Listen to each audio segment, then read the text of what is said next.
N'hésitez pas à liker la vidéo si elle vous plaît et si vous êtes nouveau sur la chaîne, n'oubliez pas de vous abonner et d'activer la notification pour ne rater aucune de nos prochaines vidéos. On commence. Bonjour les amis, une fois de plus, bienvenue chez le jeune étudiant, c'est David Achille. Comme toujours, très content de vous avoir pour une nouvelle vidéo. Alors je sais que ça fait un bon moment qu'on n'a pas posté, vraiment je m'excuse pour ça, j'avais quelques petits soucis d'ordre personnel. Mais bon, nous sommes de retour et on va continuer avec notre même rythme. Alors, tu l'as vu dans le titre de la vidéo, aujourd'hui je vais te donner les choses à faire pour venir en Chine. Parce que oui, dans ma précédente vidéo, j'avais annoncé que la Chine avait ouvert ses frontières. Oui, l'ouverture des frontières, elle est effective. Des gens viennent déjà en Chine, des gens que je connais sont même déjà venus en Chine. Donc oui, tu peux venir en Chine. Mais par contre, cette venue, elle est plus ou moins conditionnée. Parce qu'on sait que, bon, pour ce qui est de la Chine, Tonton 19 n'est pas totalement fini. Donc il est encore d'actualité ici. Du coup, celui ou celle qui veut venir en Chine actuellement doit, n'est-ce pas, suivre certaines étapes, doit remplir certaines conditions. Donc le but de cette vidéo, c'est, n'est-ce pas, te donner ces critères-là que tu dois remplir si tu veux venir étudier en Chine. Et donc, si tu es nouveau sur la chaîne ou alors tu es tombé sur la vidéo par hasard, tu passais par là, sur cette chaîne, je parle des études à l'étranger, études et opportunités. Par opportunité, j'entends tout ce qui est bourse d'études, les gens qui veulent aller étudier à l'étranger à leurs frais. Si tu veux juste des informations, tu es au bon endroit. Donc, si tout ça t'intéresse, je t'invite à faire deux choses. La première des choses, c'est que tu vas t'abonner à cette chaîne et tu vas cliquer sur le bouton de la cloche de notification. Cela va te permettre de recevoir toutes nos vidéos en temps et en heure. La deuxième des choses, c'est que tu vas regarder en description de cette vidéo, tu vas trouver les liens vers les vidéos qui ont été précédemment publiées sur la chaîne. Ces vidéos pourront peut-être t'aider à résoudre un problème, une préoccupation que tu avais et ça va te faire gagner en temps et en énergie. Donc, cela étant donc dit, sans plus perdre du temps, on se retrouve tout de suite après le générique pour commencer les vraies choses.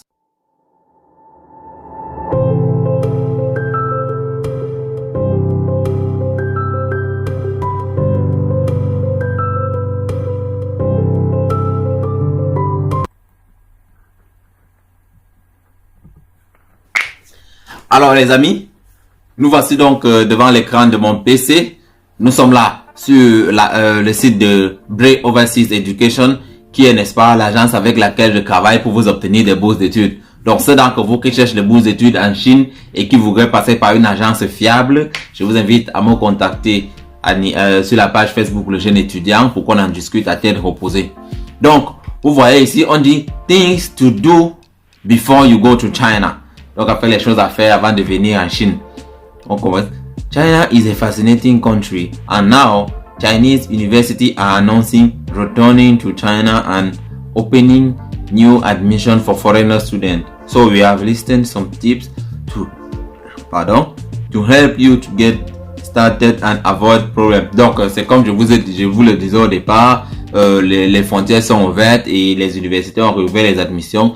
Et ici on vous donne donc quelques étapes, la démarche à suivre en fait pour ceux qui voudront revenir en Chine, venir en Chine pour les études en fait. Donc, how can students go to China now? Donc, comment les étudiants peuvent aller en Chine now?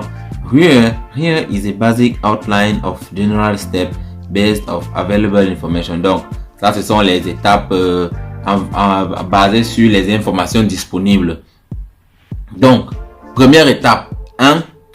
You will first be contacted by your university or the Chinese embassy to your country with information about when and how you can return. Donc, 1. Tu seras contacté par ton école ou l'ambassade de Chine dans ton pays avec les informations par rapport à quand et comment tu pourras revenir en Chine.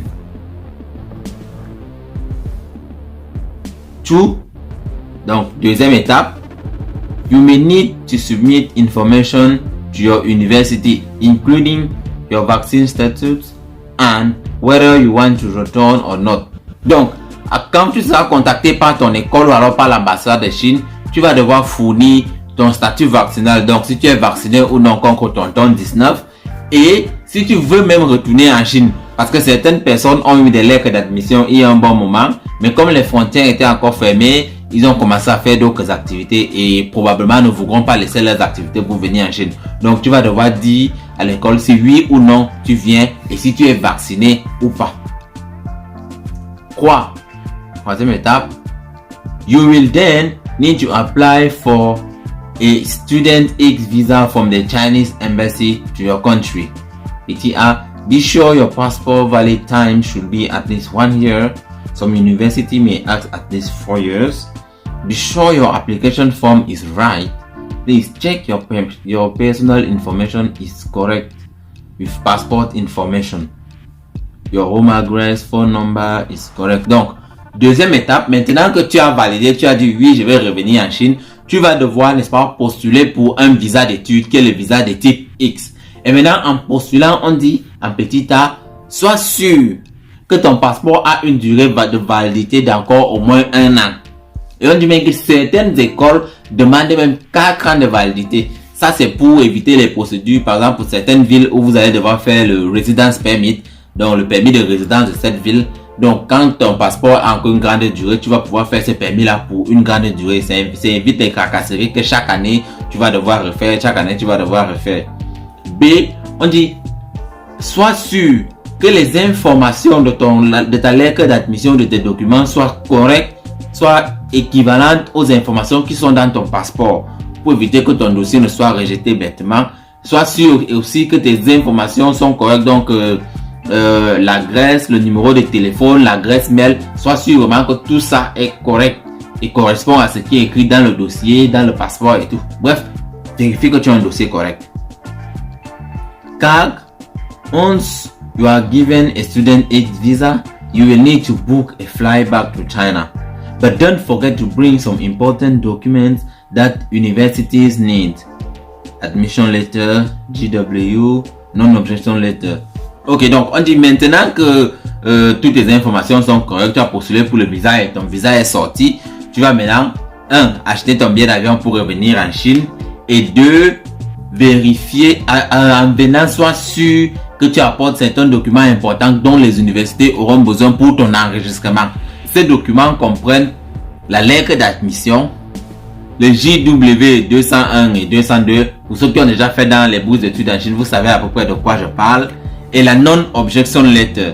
J'ai dit tout à l'heure que quand vous allez être contacté par l'école ou l'ambassade, ou alors que vous devez les contacter pour ces détails. S'ils acceptent que vous revenez en Chine, ils vont vous donner une lettre de non-objection, si je peux traduire ça comme ça. Et cette lettre, vous devez aussi l'amener en Chine. Ça sera utilisé aussi pour votre enregistrement à l'école une fois sur le territoire chinois. 5. You will need to follow China's epidemic procedure before, during, and after your travel to China. The university or Chinese embassy can give you full details. Donc, en 5, on dit, tu vas devoir suivre les règles de lutte contre l'épidémie, ou donc contre l'épidémie chinoise avant, pendant et après ton voyage. Donc, quand dans ton pays, tu vas devoir commencer les préparations. Pendant le vol, tu vas devoir te protéger, masque et tout. Et même quand tu viens en Chine, il y a des procédures que tu vas devoir faire. Tu dois être sûr que tu vas pouvoir supporter tout ça. Donc, en 6, on dit maintenant des procédures mais inclus. Donc, ces procédures que tu vas devoir suivre peuvent inclure quoi? COVID-19 Nucleic Acid Test within 7 days. Donc, les tests COVID, ça, tu vas devoir... Il n'y a même pas à blague avec, tu vas devoir les faire. Ça, c'est même pas une discussion. Self-quarantine 7 days before boarding the flight. Donc, tu vas devoir te mettre en quarantaine dans ton pays pour 7 jours avant de voyager.